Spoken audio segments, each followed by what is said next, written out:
Yeah, world's going crazy. And once again, we're stuck at home. And once again, our refuge is the Torah.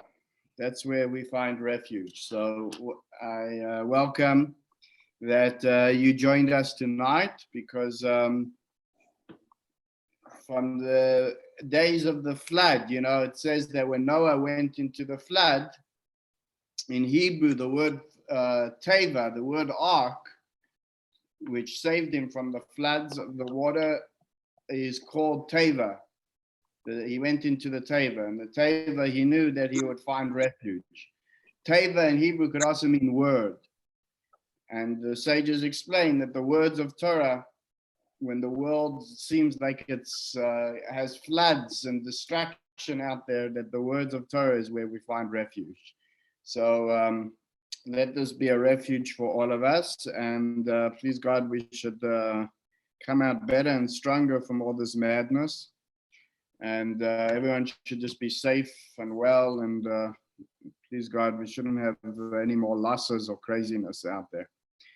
Okay, so tonight's lesson is about something that I just did. We all know that Jews are very often and familiar with giving each other blessings.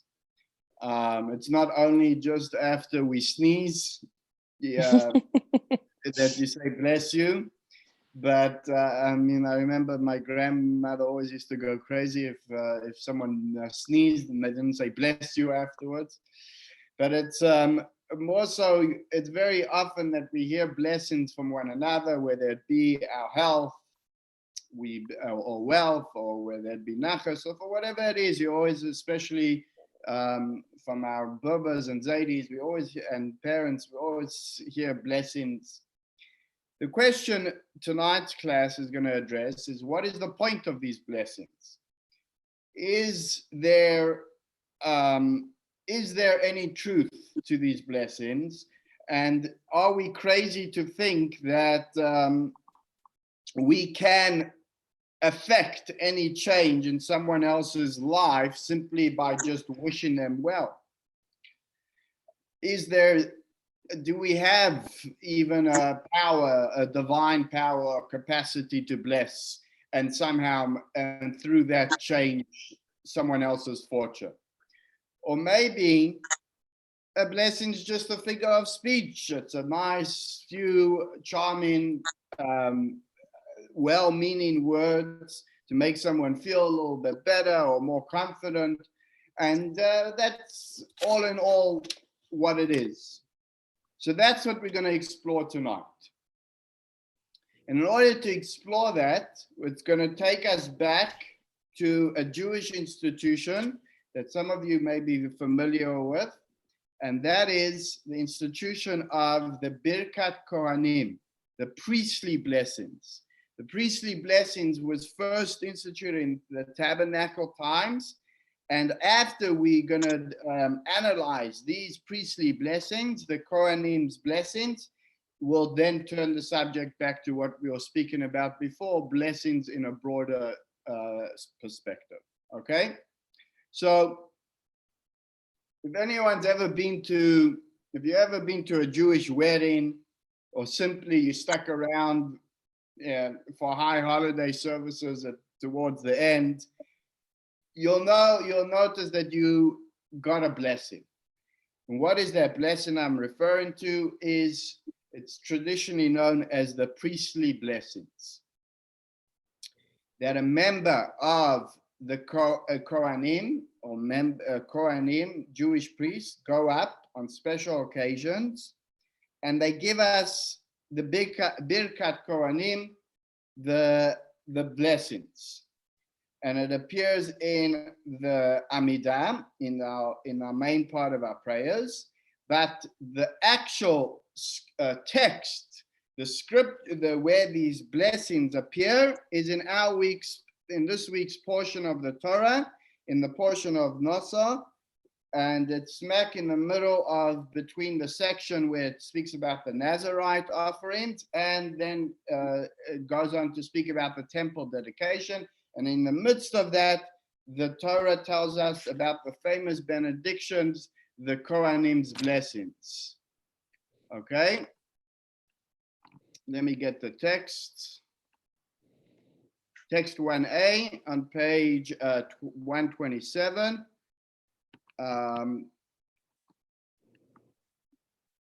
You want to read it, Charles? Sure. God spoke to Moses, saying, "Speak to Aaron and his sons, saying, this is how you shall bless the children of Israel, saying to them, may God bless you and watch over you. May God cause his countenance to shine to you and favor you. May God raise his countenance toward you and grant you peace. They shall bestow my name upon the children of Israel, so that I will bless them." So this is the first recorded version of the priestly blessings. But the fact is, though, this wasn't Aaron's first rodeo, as they say. But even back in the portion of Vayikra, when the Torah talks about the inauguration of the tabernacle, it says that Aaron the high priest blessed the Jewish people. And you look at text number 1b on page 128. Ruth, you want to read it? I'll bring up the text now. Yes. And Aaron lifted up his hands towards the people and blessed them. He then descended from preparing the sin offering, the burnt offering, and the peace offering. And Moses and Aaron went into the tent of meeting. Then they came out and blessed the people, and the glory of God appeared to all the people. Okay, so there you see Aaron blessing the entire Jewish people for the first time after the inauguration of the tabernacle. But the truth is, and both of those sources are from the Torah, but the truth is, it wasn't just a once-off occurrence. In fact, the commentaries, as we're going to see now on page 128, Nachmanides makes this, shows us that, brings this into context and shows us that, in fact, it's a mitzvah for all time that the priests bless us on different occasions. So this is Nachmanides text number 2. This is how you shall bless. I've already mentioned in the reading of Shmini that Aaron was commanded to raise his hands towards the people and bless them on that day. Here, Aaron and his sons were commanded to bless them for future generations. And the Torah enumerates the language of the blessing they should use. So there the Nachmanides Ramban understands this as not just a once-off occasion, but it's an everlasting commandment that Aaron had the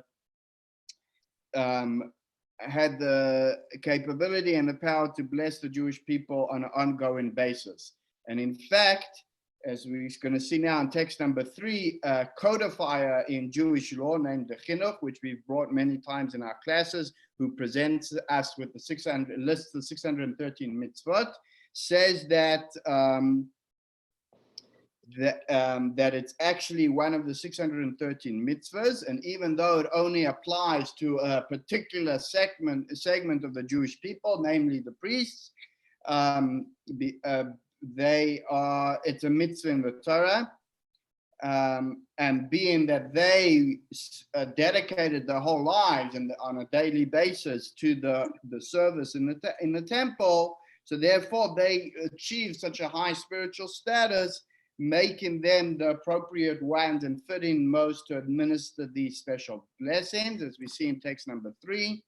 The Chinuch says one of the reasons for this mitzvah, in his great goodness, God desired that his people, Eitan's with us, good, his people who regularly reside in God's house, whose every thought is devoted to his service, whose souls are bound to him in all day, in their merit, this blessing will land on them, and their deeds will be blessed, and God's pleasantness will be upon them. So indeed, so we saw that in the sources. Indeed, it's a mitzvah for the Kohanim to bless the Jewish people. And indeed, if you've ever been to Israel and you prayed in any of the shuls there or in the temples, you would see that In fact, in many communities, every day they have the blessings. Well, most communities in Israel, they do it every Shabbat. In Jerusalem, and for the first time I actually davened, I got a shock, because as you're going to see soon, we only do these blessings on the holidays and special days. There they do it in Jerusalem every single day. If you're in Jerusalem. For us in the diaspora outside of Israel, we know that we only do those blessings on certain days. They are special days that we do it, and when it's done, it's a special occasion, and that is primarily on the three major holidays. On the three major holidays, Pesach, Shavuot, and Sukkot, as well as Rosh Hashanah and Yom Kippur. So that's the base, the history to it. Now the question is, why? Why are the Kohanim? Oh, Lisa, we were waiting for Mark. You with us? Yes. Oh, okay. Good. Is Mark okay? You still not feeling well?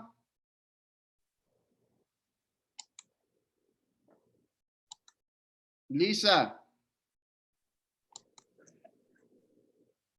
All right. Yes. I'll be back in just a minute.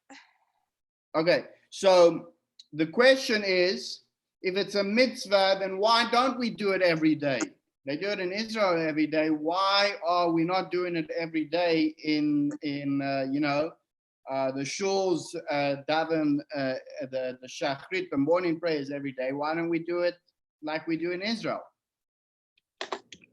And in fact, the codifiers asked this question, and there's a few answers to it. But to clarify it, we have to clarify the nature of this mitzvah to do the Kohanim's blessings. There are mitzvahs that are active mitzvot. I think we discussed this in one of our class.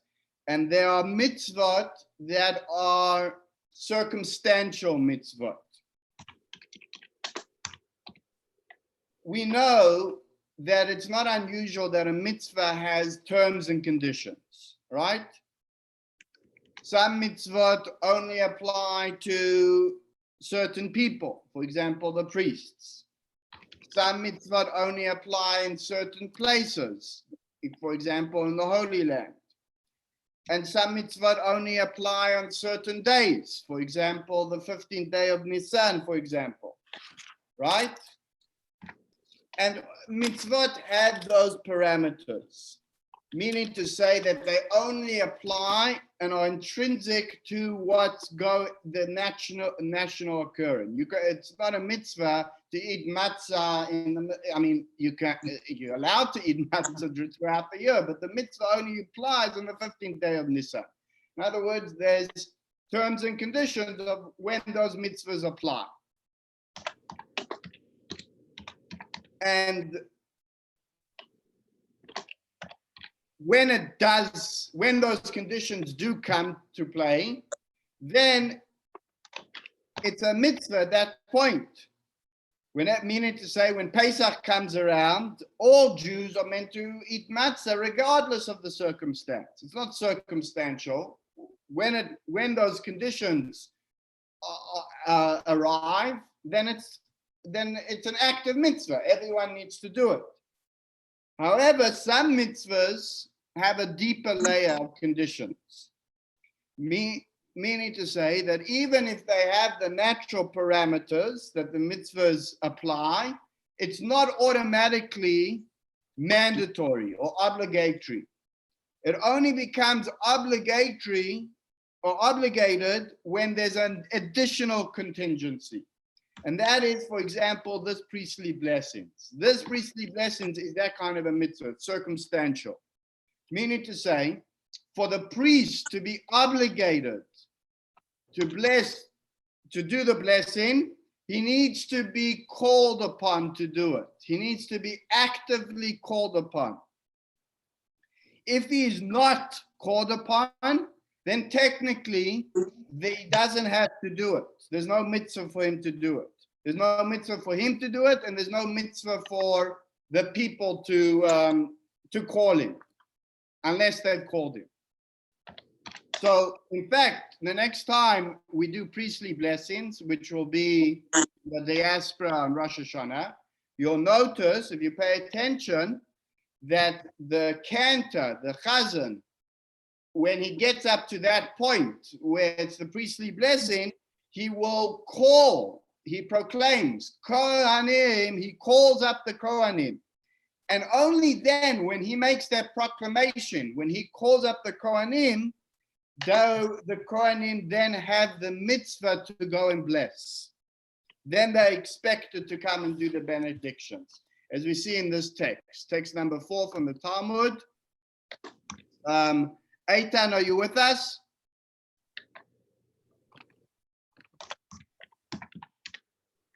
Yes, son- yes, we're here. All right, you want to read it?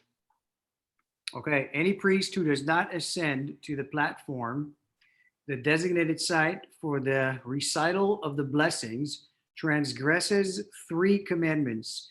The Jerusalem Talmud states that when Rabbi Ada ben Pazi was feeling too weak or lightheaded, he would stand behind a column.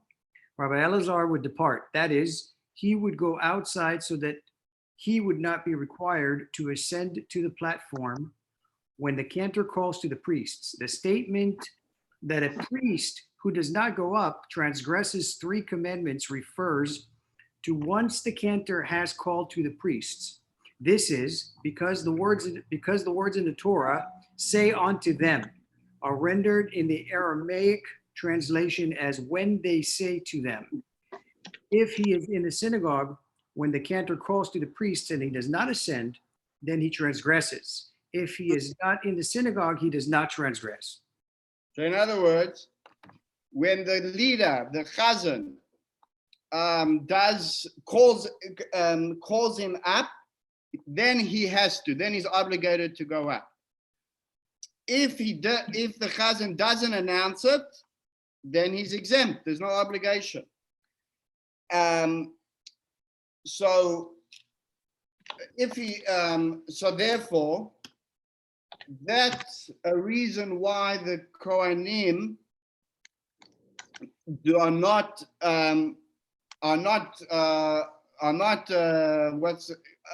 delegating on their obligation outside of Israel when they don't do the blessing every day, because they're not called upon. Unless they're called upon, it's not an obligation. But true, without the declaration, they are not obligated. But then why don't we go ahead and call them every day up? And the reason is a very pragmatic reason. Being that we don't have to do it, we don't want to inconvenience the priests. There's a few explanations. So in page 131, text 5a, you know, before the priests, the Kohanim, go and do the service, there's a minhag, there's a custom for them to go and do mikveh, to go into the mikveh. So, as we see here, the Uga writes that the Mahari Malin was once asked why the priests do not raise their hands in blessings every day if it's a positive commandment to do so. And he answered that as much as the priests are accustomed to first immersing themselves in water, which means mikveh, to spiritually prepare for delivering the blessings, as it's written in our Gois Moimers, it is difficult to do so every day during the winter. Therefore, the custom was emerged to, let me just move this.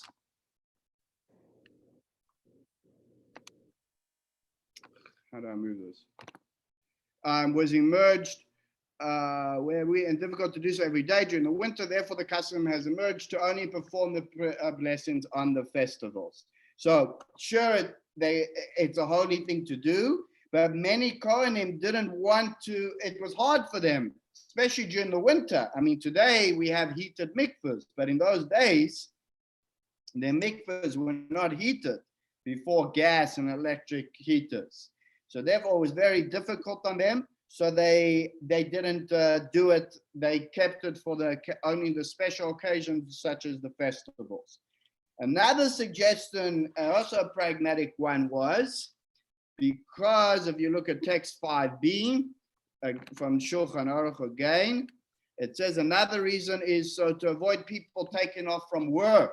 As long as the priest is not called to bless, he doesn't transgress. The Maharil has strained to find an explanation to justify the custom that was prevalent in his place. So our sages tell us that the Torah is very, you find this a lot in the Talmud, this statement. The Torah is very concerned on Jews' livelihood. They have Rachmanis, it's called, on their gelt. Rachmanis on Yiddish, gelt. I think some people need to learn a little bit about that, having pity on people's money. So a minyan in the morning, for those that may go do daily prayers, can take some time.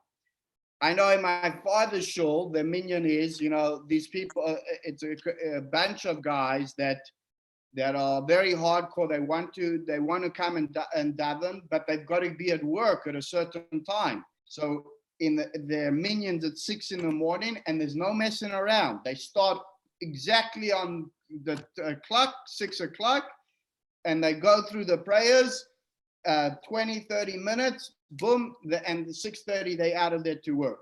There's no messing around. So, and for some, because they got to go to work. Now, for some, it is sometimes when the minyan's not that disciplined, it takes even longer. The time you get to shul, the time you put on your tefillin, the prayers, then afterwards, the chit chat, the coffee, it's a long process. So they will make people late for work and get to work in time. So therefore, it would make the prayers much longer.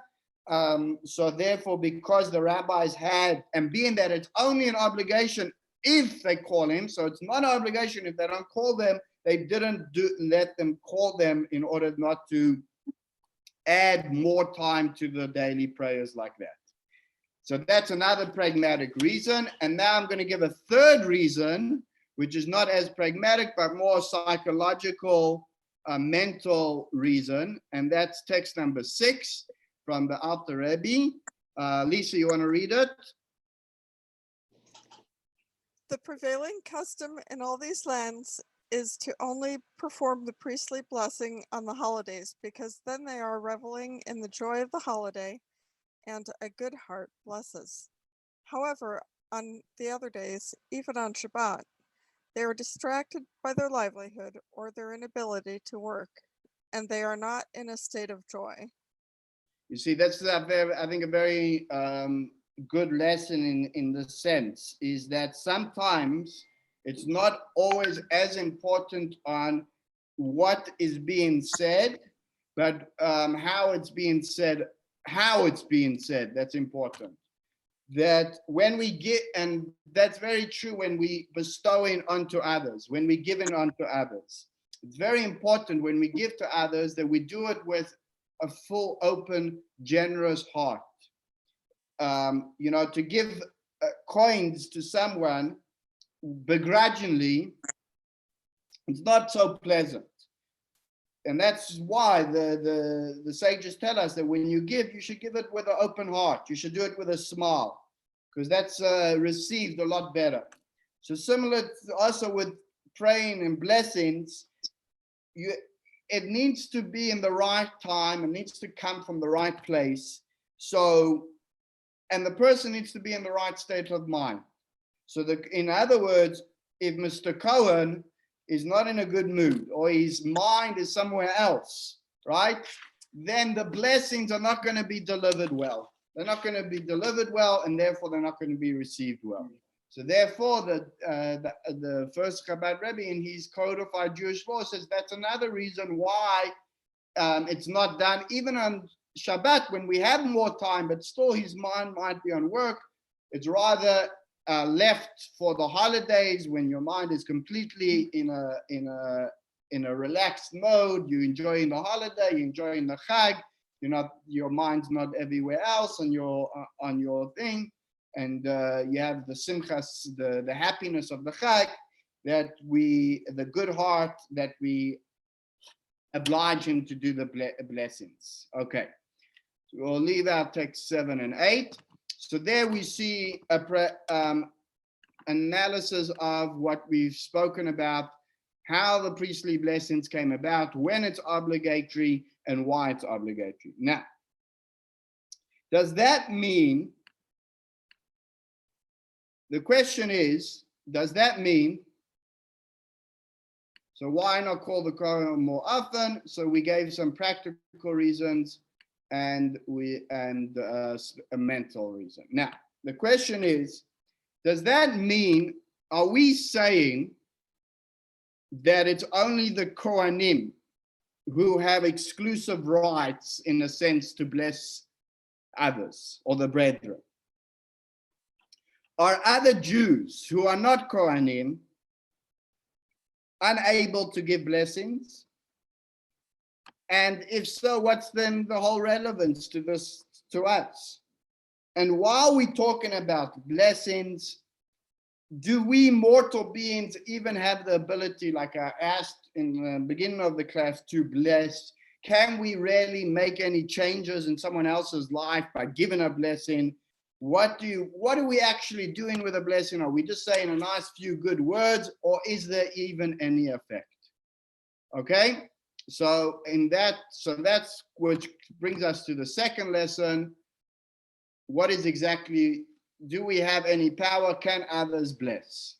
So we went into the priestly blessings, which we saw it's clearly a mitzvah, and clearly the Torah wants us, obligates us to do it. Now let's zone in to, can non-priests also bless? And for that, we'll go into a law. If an Israelite, meaning he's not a Kohen, he's not a Levi, goes up when the Kohanim are doing the blessings and starts blessing as well, is he allowed to do that? Who's he harming? It's a harmless thing, right? He's just going up to say a blessing, or is it forbidden? So look at text number 9. Ruth, you want to read it? Yes. A non-priest who lifted his hands, i.e., performed the priestly blessing, even if in conjunction with priests, violates a positive commandment. As it says, "Speak to Aaron and his sons, saying, 'This is how you shall bless the children of Israel,'" which implies that others may not. So, which clearly says, the law says that being that this was an exclusive right given to the priest for the priestly blessings, it would present a problem. And they, as the Torah said, it was given to them to bless. So therefore they can't go up. When the priests are doing that, it would be completely against Jewish law. But I'm sure some of you are thinking, hold on. There's a Jewish custom, which is a very prevalent custom amongst many homes, that the Erev Yom Kippur, the evening of Yom Kippur, parents bless their children. How do they bless their children? With which blessings? With the priestly blessings, which we just been speaking about. Look at text number 10. Charles, you want to read it?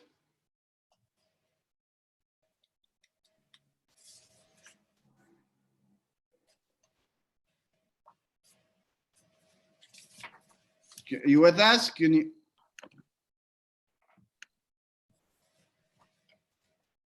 You were muted.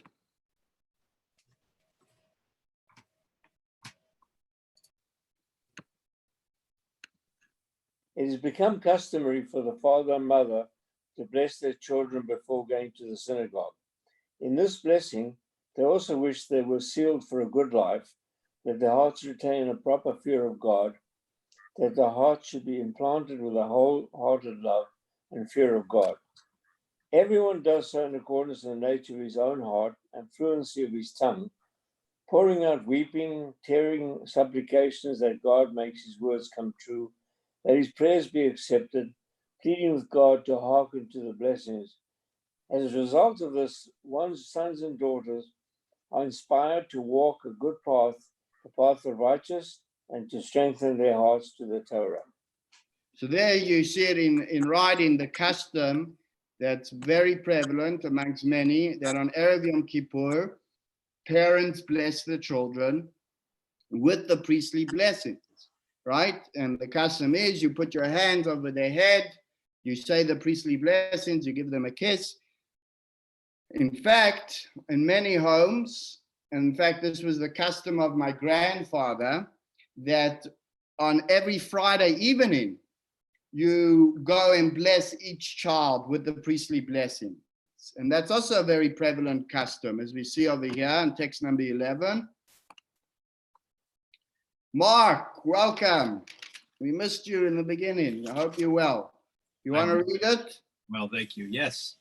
In Text number 11. many places, on the eve of Shabbat or Yom Kippur, children, grandchildren, and great-grandchildren are accustomed to gather in the father's or grandfather's home to receive his blessing.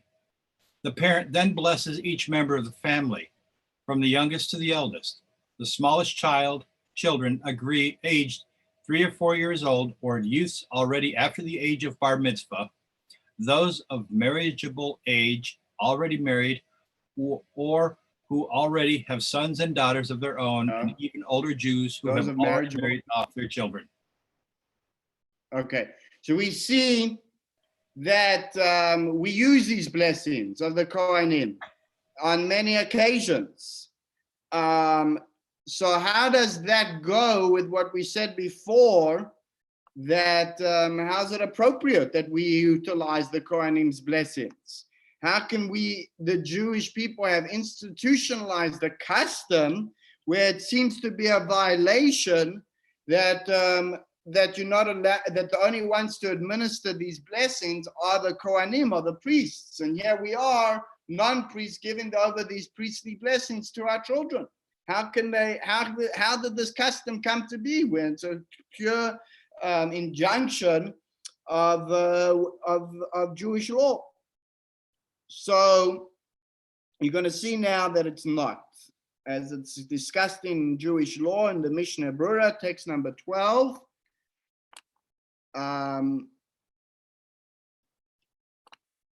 So text number 12. One is perplexed by the Mishnah Berurah, by the Chafetz Chaim wrote, if you have the books, it gives you biographies of each of these sources, and this is by the Chafetz Chaim, an amazing Jew who wrote a code of Jewish law called the Mishnah Berurah, and he says like this: one is perplexed by the widespread custom for people, whether or not they are priests, to bless their friends when they see them by using the language of the priestly blessings. It is with regard to this that the Torah said priests should be blessed and not others. So how is it permissible, this is the question, for non-priests to bless his fellows using this blessing? Perhaps one might suggest the rationale for this custom is in accordance with the Bach, who maintains that a non-priest only violates this prohibition if he delivers the blessing while holding up and spreading out his hands. The well-known Star Wars, I think it was, made it famous, the famous hands signal that the priests give, right? Because that actor from the Star Wars was a Cohen. That's how it became the, if you want to look at tidbit information, that's how it became. If do I have it right, Star Wars, or is it the other program? It's actually Star Trek. Leonard Nimoy? Yeah. Yeah. All right, any case. So the priestly blessings, it's only a violation when you do it with those, you say the blessing with those hand signals. Alternatively, since the rabbis have instituted that the priestly blessings are not to be delivered without the accompaniment of prayer, regarding someone who cites the verses of the blessing outside of the prayer services, whether or not he's a priest is considered as if his explicit intention is not to fulfill the mitzvah of the priestly blessings, thus it is permitted. In short, when we bless our children on Friday night or the day before or the Erev Yom Kippur or just before Yom Kippur, we are not going against the mitzvah of the Torah exclusively for the priestly blessings because of two reasons, two factors. We're not using our hands the way they do it. And two, we're not doing it in the midst of the prayers in Amidah. So basically, we're not doing it in the formal manner, and there's nothing wrong with taking that language and therefore utilizing it yourself as a blessing. As long as you're not doing it in its formal mandated way, it's not considered overstepping our boundaries.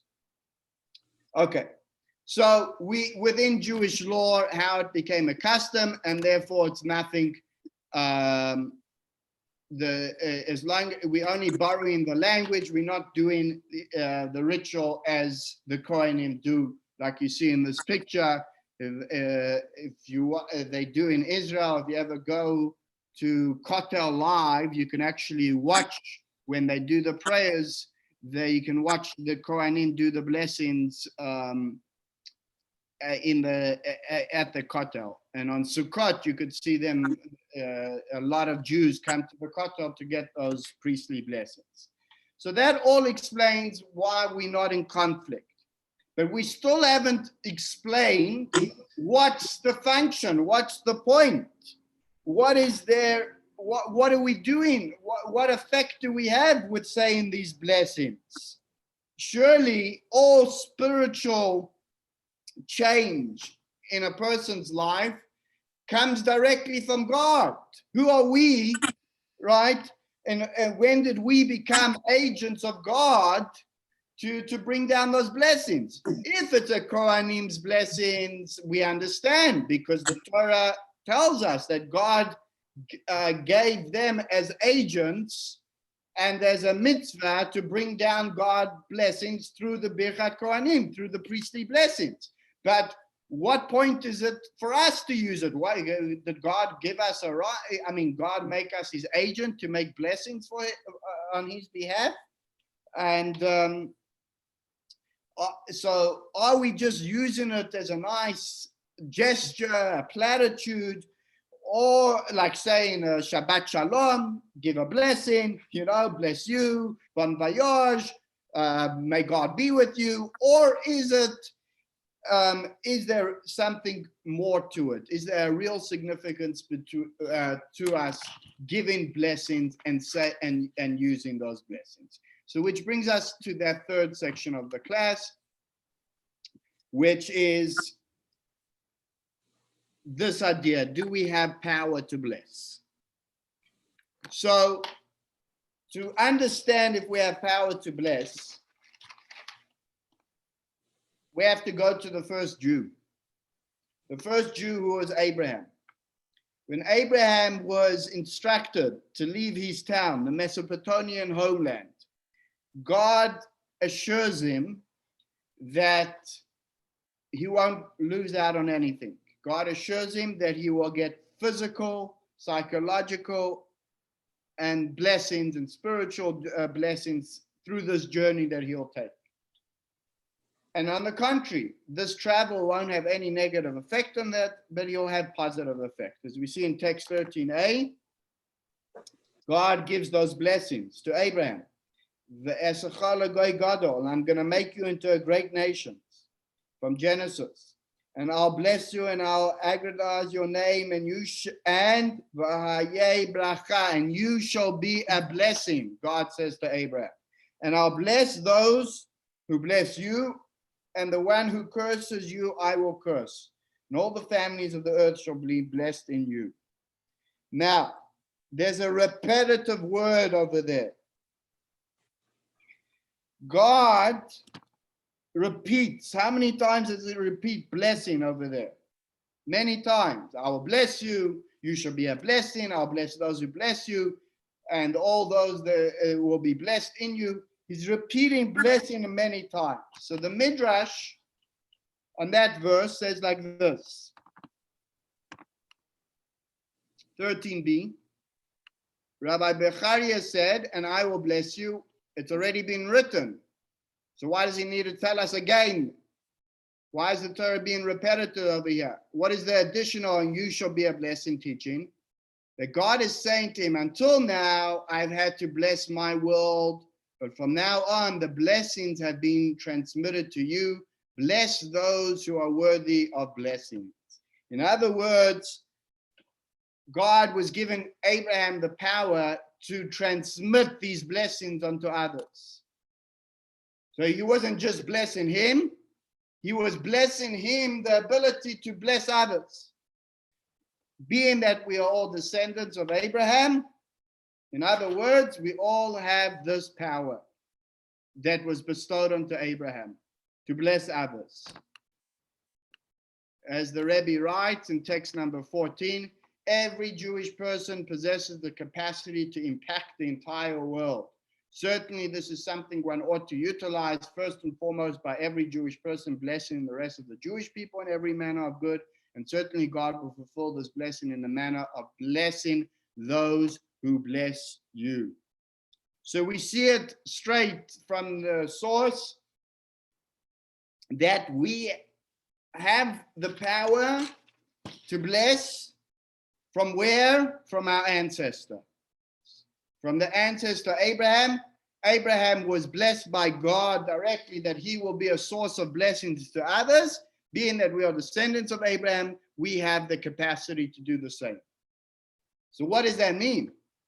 Does that mean that we gotta be really giving out our blessings, especially now? Because does that mean that if I give you all a blessing, being I'm a descendant in each of Abraham, that tomorrow I should go out and buy a lottery ticket because my finances are going to be blessed, right? Or are we? Do we really take this significant serious? Like, you know, many people, we believe a lot in the Rebbe's power to bless, as we've seen many stories, and people would go on Sundays, thousands at a time, line up to get the Rebbe's blessings. Should we take it in a similar vein? That we also have the same power. We have the power to make people well. In other words, simply put, what do our blessings do? So in order to understand that, we have to understand what a blessing is. What is a bracha? What is a blessing? So the Hebrew word for blessing is bracha. But bracha doesn't only mean blessing. In the true sense of the word, it actually means, as we're going to see now from the Mishnah, it really means to pull down, to draw. The Mishnah uses that word when it comes to the law of, Charles comes from an agricultural family. He knows this. The farmers, what they would do sometimes would mix seeds in order to produce a new fruit. For example, they would mix grapefruit and oranges or something like that. In Israel, they did it and the fruit came out pomelos. That is against Jewish law. You're not allowed to mix two seeds together to produce a new thing. However, once it's already produced, for example, pomelos, grapefruits, you can go and plant that. But you're not allowed to be the initial one to mix the seeds. You know, it's a law called kilayim, mixing of seeds. Now the Mishnah says, text number 15.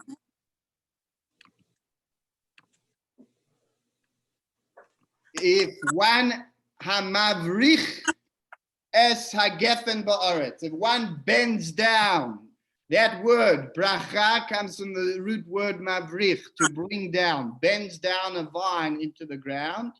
Im ein offer al gabe shlosha tfachim, if it's not covered with 3 handbreadths of soil, lo yaver zer aleh, he may not sow a seed on top of it. Now, what does that mean to bring down? So the word, I'm just going to show an example of the word. Bracha means to lower, to bring down. In this case, it was a technique the farmers used. And that was, if you had a grapevine, if part of the vine was pulled down, and once that's into the ground, so then a new extension of the vine would grow. In English, that technique is called layering, to pull it down that it grow up again. Any case. But what do we see? That the root word of bracha means to draw down. So what does a blessing, the same word blessing means to draw down. What are we drawing down when we make a blessing? What does that mean, drawing down? What's the connection between drawing down and a blessing? So in Kabbalah, we've mentioned many times, this speaks about 2 different types of existence. There's the existence that we know, the lower existence, and then there's a higher existence. And Kabbalah teaches that whatever exists in this world exists in the spiritual worlds, because truly it originates from the spiritual worlds. So whatever's in the physical world is because its roots are in the spiritual world. And that works on every level, even in physical terms, even in metaphysics. Every single thing in this earth has a source in the spiritual world. Even a rock, a blade of grass, an apple exists, obviously not physically, but in a spiritually form up above. And therefore, so it may not have the same weight, height, smell, or color, but that same characteristics that's down here, the same, the characteristics of its height, of its smell, of its taste, is because that's the way it is, not in those physical terms, the way it is down here in physical world, but it is like that. Those characteristics stem from, because that's the way it is up above. For example, an apple. An apple is sweet. It's sweet tasting. It's because, and the Kabbalists explain, because that's suggesting that the world that this apple originates from, being that its taste is sweet, is because it's probably from the world of chesed, of loving kindness. In other words, it's from that source. Perhaps that would mean that what's the characteristics of a lemon is sour, and perhaps that's from the world of gvura. But whatever it is, there's a spiritual evolution going on before it becomes physical. Let's look at that in the text itself. Text 16. Eitan, you want to read it?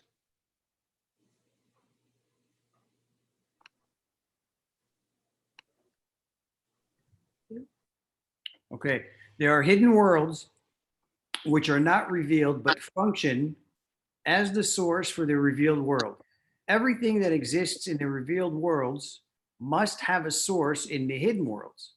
So it is mentioned in the teaching of the sages that there is not a blade of grass below that does not have a corresponding spiritual force above. And so it is higher and higher until the greatest of heights, as it is written, for the highest over the height wait, and there are higher ones over them. Okay, so there are many Hasidic discourses and works of Hasidus and Kabbalah that goes more into the mechanics of this process, of the spiritual evolutionary process. But what's pertinent to our class is where the blessings fit into this cosmic scheme. Where do blessings fit in? And for that, I need you to imagine. Imagine a factory. A factory produces food. When we get food, we go to we can't even comprehend it as much. But there's when we go to this grocery store and buy something and then come and put it down in our kitchen, there was a whole process for how that thing landed up in the grocery store. Our grandparents didn't have that luxury of not even seeing the process before it came into that can or whatever it is in the grocery store. We have the luxury where we just see the prepared food, but there's a whole process that goes into it. There's machines, there's teams, there's a supply chain. And if you think about the supply chain, from the moment they take the raw material till the moment it gets put into the store and onto the shelf, it's a whole process. And for that operation, that whole process to go smoothly, there has to be no breakdown. There has to be no abstractions. And if there is a breakdown, then sometimes it could take a whole team of maintenance of this to fix that problem in order that that chain of production, that chain of supply goes back into the way it works. I mean, can you imagine right now, for example, when with the one of the reasons for the low supply in a lot of things is because there was the whole process of the chain, the supply and the demand got completely out of whack. So that's brought everyone back in the supplies, and it took a few weeks for them to finally catch up to the supply that was the demand that was needed. And once again, the supply and the demand, that chain production went going. Now, just like any great factory, like I explained before, the heavens also are equipped to answer all our prayers and fulfill all our needs. But there's also a process. And in that process, there can be a cog in the system. There can be an abstraction in the system. And obviously the onus on there is obviously not because of human error, because of the spiritual reason or whatever reason it is. And in order for that process to once again run smoothly, there needs someone to, go in there with the team and get the fix it up. That's what a blessing does. That's the function of a blessing. The function of a blessing, when we bless a friend, what we are attempting to do with that blessing is draw down that blessing. It's there in spiritual, in potentia. It's there already. It's in the process, but it needs an oiling of the machine, if you will. And it's through our blessings, through our kind-hearted wishes, that actualizes what's in potential and brings it down into reality. That's the power of the blessing. That's the power of the blessing, that it's able to take something that it's there in spiritual potential and bring it down into reality. And therefore, that's why we are encouraged to bless. In that vein, when I was preparing this class, I was thinking, why is that like that? And perhaps the answer is right there. Just like God, that's the way God created the world. People ask the question, if one God make everyone wealthy, or why did God make some people poor and some people wealthy? Why didn't he make everyone, give them what they need, and then we wouldn't be dependent on one another and we wouldn't have poverty, right?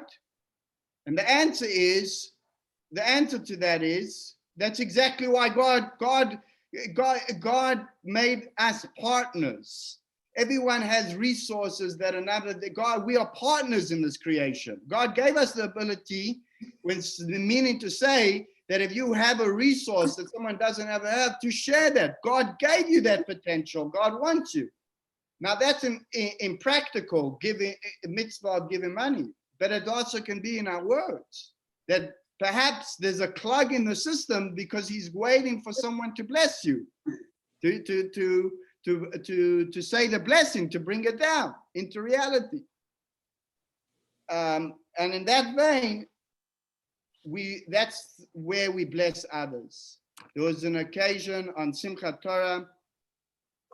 So the power of the blessing is to bring its object closer and closer to earth until it finally reaches its destination. And this is an address by the Rebbe on Simchat Torah. And as much as we find ourselves at a favorable time, an auspicious day, the special time of Simchat Torah, before the Akafat dancing, it would be appropriate for every person to make the most of this time by conveying blessings to a friend and to all the Jewish people. To use the traditional language of the priestly blessings would be even better, for it includes every manner of blessing, literally down to the most material matters, children, health, and ample sustenance, and may they all be ample and abundant, all experienced in a tranquil state of a body and mind, to the point of utter tranquility, of which it is said, their rest comes from you. So by that token, we see that everyone has the ability to bless. So bless away and use the priestly blessings.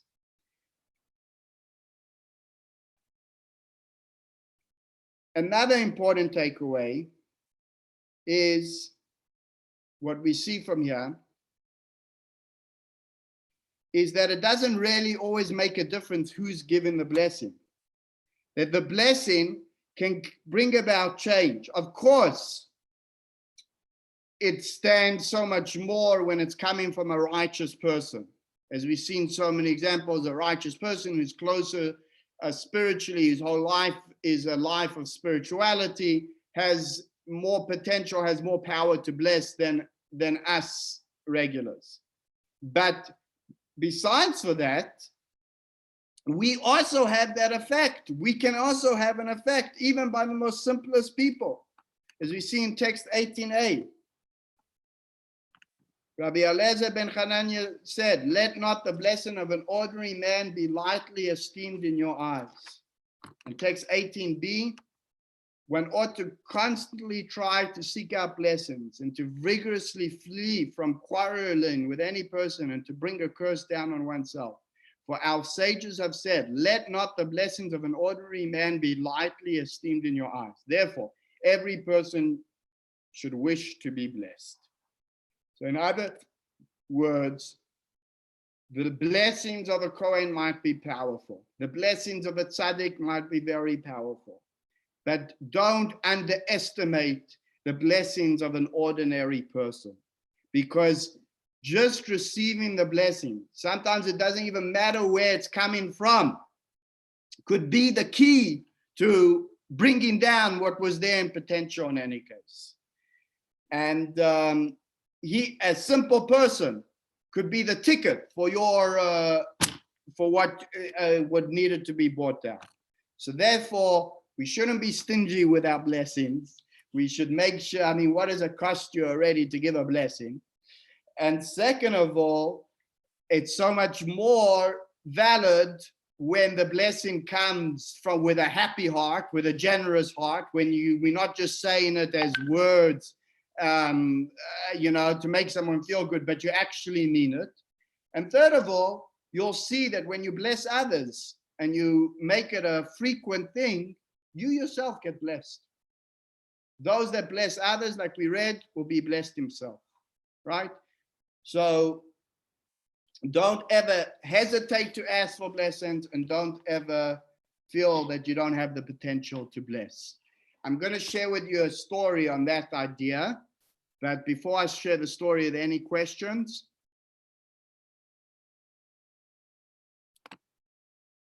Huh? Okay. So the story goes like this. Are there any? The story is from my cousin Shlomo Karlebach, and it's a beautiful Hasidic story. Story is that there was once a group of schleppers who went from one place to another begging for food. They were, schleppers, dirty, their clothes were torn, and lucky if they got some stale bread. So it was a very sad state of affairs. They were very hungry, and they were a group of schleppers. Really, it was hard schlepping from place to place. Finally, the leader comes up with an idea. He says, we can't go on like this. We need to come up with a plan, because if we continue like this, we're going to die from starvation. So they decided that, listen, it was quite a plan. In those days, the rebbes, the saintly leaders of the generations, and the rabbis, when they came to a town, they were respected. They were opened up with big arms. Everybody would fight over who would have the honor, the privilege to invite the Rebbe to their home to eat for a meal. So he says, look, I have an idea. Let me pretend to be a holy rabbi, a holy master. You guys will be my Hasidim. You'll pose as my students, and we'll go into a town and we'll get invited. He says, and they started to think about it, and they said, this plan might actually work. Clean ourselves up a little bit, and it might work. They couldn't think of anything better. Crazy idea, but they went with it. So that's what they went. The leader called himself the Tricha Rebbe, and they were the Tricha Hasidim, and they came into a town. The beggars came to a town. They washed themselves up in the river, and two of them went ahead and announced that the Tricha Rebbe is going to be coming to this town, and everyone should wait. He's coming for the Holy Master. The word got around town that there was a big Rebbe coming to town, and as they predicted, the townspeople all started fighting who's going to be the one to invite the Rebbe into their home for a meal. And finally, they get invited to the richest Jew in the town, who feeds them the best food, the best wine, treats them like a king. For these starving beggars, it was like paradise. They've never seen such a thing. Any case, after the meal, the rich man turns to the supposed Rebbe and says, Holy Master, I have to tell you the truth. He says, the reason why I invited you here today was because I have a baby. I have a baby girl, and she's very sick. And the doctors are saying that she's going to die. They're saying that there's nothing they can do. Now, Rebbe, I've heard of people like you, and I heard that you can do miracles. So I'm begging you, please save my child. When the rest of the beggars heard this, they turned white like a sheet. And this Rebbe buried his head into his hands. Now their plan went completely wrong. They were so ashamed. He says, he wanted to scream and cry out and says, can't you see who I really am? I'm a nobody, I'm a nothing. I'm just here pretending to be holy because I'm desperate for food. How can you possibly think to even ask me? But of course he didn't say that and admit that he's an imposter. And silently everyone's looking at him, what he's going to respond. And he just nods that he will pray. So he takes him into the baby's room. He takes a book of Psalms of Tehillim with him. And he tells him, the father, to leave him alone with the child. He leaves them alone, and he's sitting there next to the baby's crib with the book of Psalms. The Rebbe, so to speak, stayed in the room for a few hours. He came out. His eyes were red, swollen, and he looked at the rich man, and he says, "Thank God your daughter's well, and not only will she live, she'll be fine."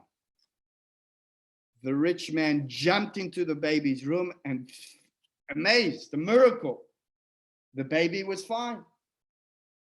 When the father began weeping with joy, these beggars had a different reaction. They couldn't believe what they saw.